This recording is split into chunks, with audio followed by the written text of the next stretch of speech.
Hey, Shalom. First off, I want to start up by saying all praises, honor, and glory is due unto Yahweh Bashim Yahushai Bashim Kakadash. This all praises to the world calls God, whose true name in the Hebrew is Yahweh Bashim, meaning in the name of Yahushai being the name of the only begotten Son. I also want to say double honors to the elders and apostles of Great Millstone, and peace and mercy to the hopeful elect, preaching his word and truth and sincerity of the brother Tazabah, the Great Millstone, Arizona camp. And I got to get into this video, all right? We're going to watch it in its entirety. Here's the thing that needs to be addressed is at the end of the video, right? And this is a normal mindset of the average everyday person, especially the average everyday Christian, without any understanding. All right, so let's play this.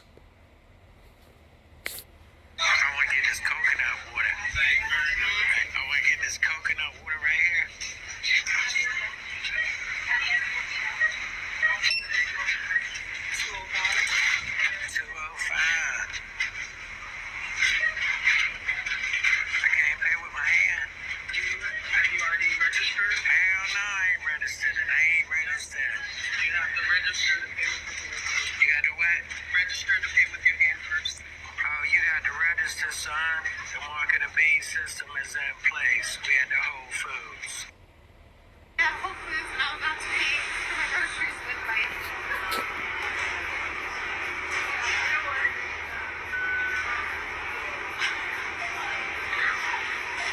That's the coolest thing ever. So as you can see, this is simply a palm print right now at Whole Foods, and it's going to be implemented at more than 500 of their stores.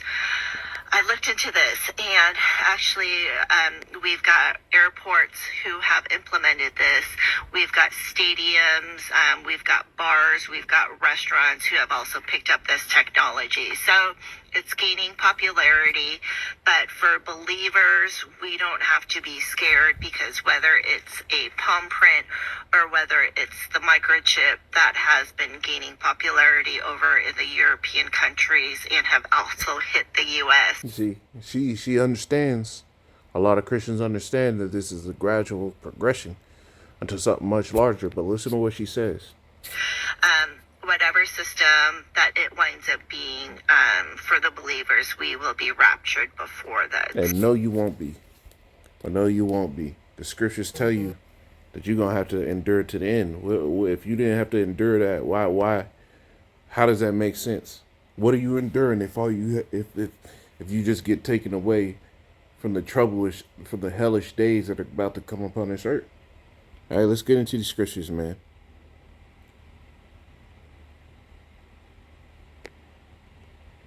This is Matthew 24 and 12. It says, and because iniquity shall abound, the love of many shall wax cold. But he that shall endure unto the end, the same shall be saved. Right? And what's going to make love wax cold? What's the iniquity that's going to abound? The times where food is scarce, people aren't able to move around. Right? These are things that's going to sit here and be things that you're going to have to endure until the very end. Right? The Lord said it himself in Revelation 3. All right? It says in 10, it says, because ye have kept the word of my patience, I will also keep thee from the hour of temptation, which shall come upon all the world to try them that dwell upon the earth. Right? Does that mean it's going to negate you from that? The Lord, don't you dwell on this earth? We're not going to be delivered until this destruction is going to come. All right, so we're going to have to go through these things as well. But the Lord said he's going to keep us, deliver us in that hour of temptation, to make sure that we're guarded and we're taken care of. But you're going to have to endure those things. So while the Lord said, gird up thy loins like a man, I'll require it of thee. You're going to have to be willing to go through this. The Lord said what? It says, how does this scripture go?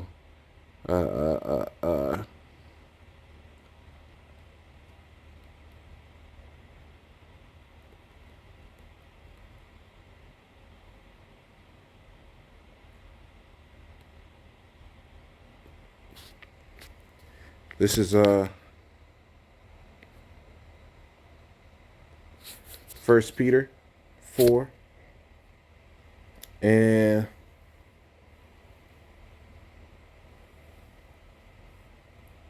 I'll start 16.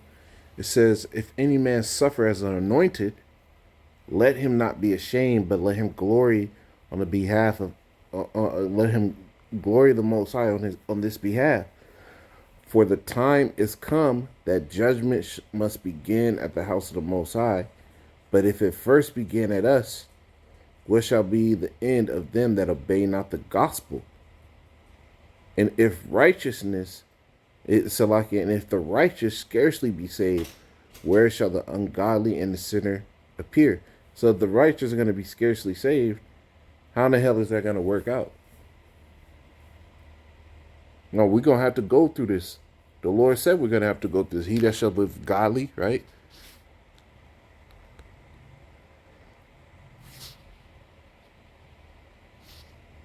This is where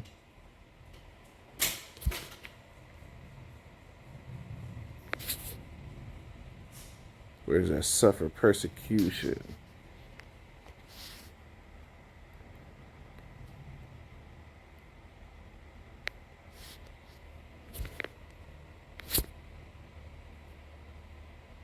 This is yeah, here it is. 2 Timothy 3:12. It says, "Yeah, and all that will live godly in a Mashiach, Yahweh Shai, shall suffer persecution." And part of that persecution is written right in Revelation 13, right? Because this world is under the mindset that the Lord isn't going to do any harm just because you believe. You're going to have to go through whatever harm and have the mindset that the Lord is going to protect you through it. Revelation 13 and 16. It says, "And he causes all those." You know what? I got to start up. Right, this is the persecution right here. It says, verse 15. "And he had power to give life unto the image of the beast." Right? That beast is that going into that beast system, NATO and the EU. This whole new world order system, that the image of the beast should both speak and cause that as many as would not worship the image of the beast should be killed. That's a persecution.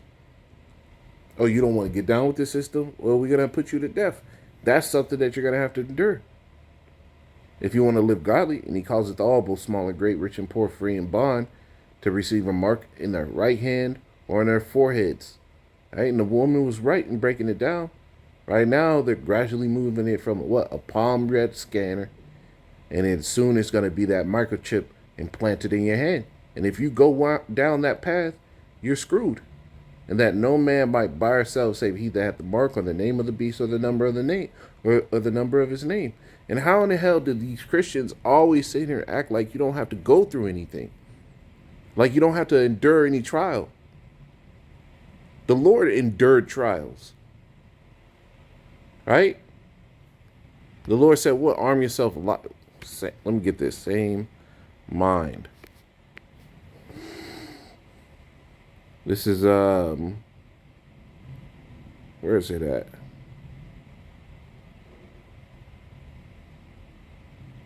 This is yeah. First Timothy 4:1. "For as much then as a Mashiach hath suffered for us in the flesh, arm yourselves likewise in the same mind. For he that hath suffered in the flesh hath ceased from sin, that he should no longer that he no longer should live the rest of his time in the flesh to the lusts of men, but to the will of the Most High." Right? So obviously buying and selling is a lust that men have. Being able to spend, being able to acquire all these riches and esteem, eat to your fill, that's something that men have. But when the day comes where it's going to be either you have to take that chip or be threatened with death or no food or no medical assistance, even the times where the scriptures talk about they shall feed you being idle with things offered unto idols, going into what? Putting you in those concentration camps. These are all things that you have to arm yourself likewise to suffer Just as Yahweh Shai had the mind to suffer, right? But you let the average day Christian say it like So this woman. You don't have to be prepared to deny the next phase of this system. You're gonna have to deny. You're gonna have to deny. You're gonna have to go through it. Just prepare your mind, right? Prepare your mind for these times. Lord willing, satisfy them and say, call Allah, Yahweh Bashir Shai, Bashir Crocodile, Shalom.